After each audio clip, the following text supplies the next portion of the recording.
The rollers were one of the first weapon classes in Splatoon.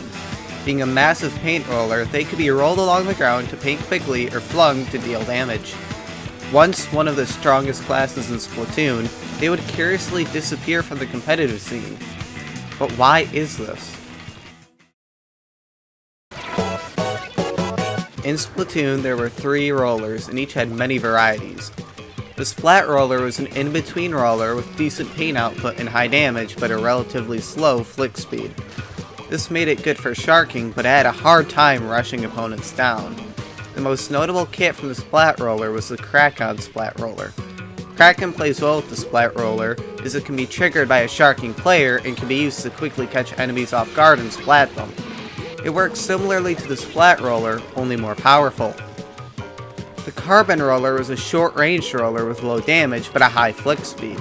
It had some really good combos with other weapons, and would be a good pick that would be toned down later in the game. The default kit was absolutely amazing for it though. Burst Bomb worked incredibly well with the Carbon roller, as it commonly would do 65 plus damage, but when splat, and the Burst Bomb could make up the other 35. Even better, hitting someone by rolling on the ground would do 70, making for an easy combo. The third type of roller was the Dynamo roller, a clunky and slow roller that painted massively and had high damage. It would be toned down many times throughout the game's history. Its default kit comes with Sprinkler and Echolocator, making it a strong support weapon with great area control. The Gold Dynamo roller would be paired with Splat Bomb and Ink Strike to aid in its deadly range. Finally, the Tempered Dynamo roller would come with Seeker and Killer Whale. The Seeker allowed for greater mobility, and it was better at sharking than the other varieties of Dynamo rollers. Overall, throughout Splatoon 1, rollers were very good, sometimes even broken weapons. They all worked very well and had some incredible combos with other weapons. But what's most curious on the downfall of the rollers is that most of them didn't receive any major nerfs in Splatoon 2's launch. Outside factors would be what caused the downfall. Splatoon 2 Splat Roller had Curling Bomb and Splashdown paired with it. The Splashdown wouldn't be too helpful, but the Curling Bomb allowed it a better chance at closing the distance with enemies. Even better, the Vertical Flick allowed it to attack longer range opponents and do chip damage. The Crack-On Splat Roller would receive the same kit as Splatoon 1's version, with Kraken being replaced by Baller. It would be a fairly good roller kit, and finally the Kensa Splat Roller has Splat Bomb and Bubble Blower paired with it. The Carbon Roller's base kit came with Auto Bomb and Ink Storm. The Auto Bomb helped it seek out unknown enemies and let it splat easier, and the Ink Storm would be very good for area control and displacement. Its variant, the Carbon Roller Deco, would get Burst Bomb and Auto Bomb Launcher, with the Burst Bomb comboing well with the main weapon just like in the first game. Dynamo came with Ink Mine and Stingray, a very powerful special. This let it be an incredibly effective backliner, and the Vertical Flick helped it a lot with hitting and putting pressure on farther away opponents. The Gold Dynamo Roller came with Ink Armor, and as such was a good choice of roller because Ink Armor is a very powerful special. Finally, the Kensa Dynamo Roller came with Sprinkler and Booyah Bomb.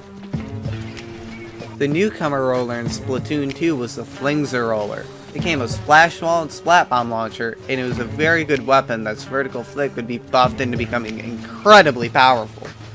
Its design was based around comboing the Dynamo and Splat rollers into a third powerful type of roller. The Foil Flingzer roller got Suction Bomb and Tenemissiles,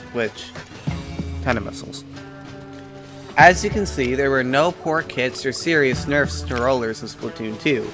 In fact, the Dynamo roller would only get buffed throughout its lifetime. However, Tenemissiles and Ink Armor would ruin the rollers. Ink Armor can absorb 30 damage before breaking, but it will protect the player from 80 damage. This means that single-shot flicks on the rollers suddenly become nearly useless against armor. A one-hit splat just wouldn't one-hit splat.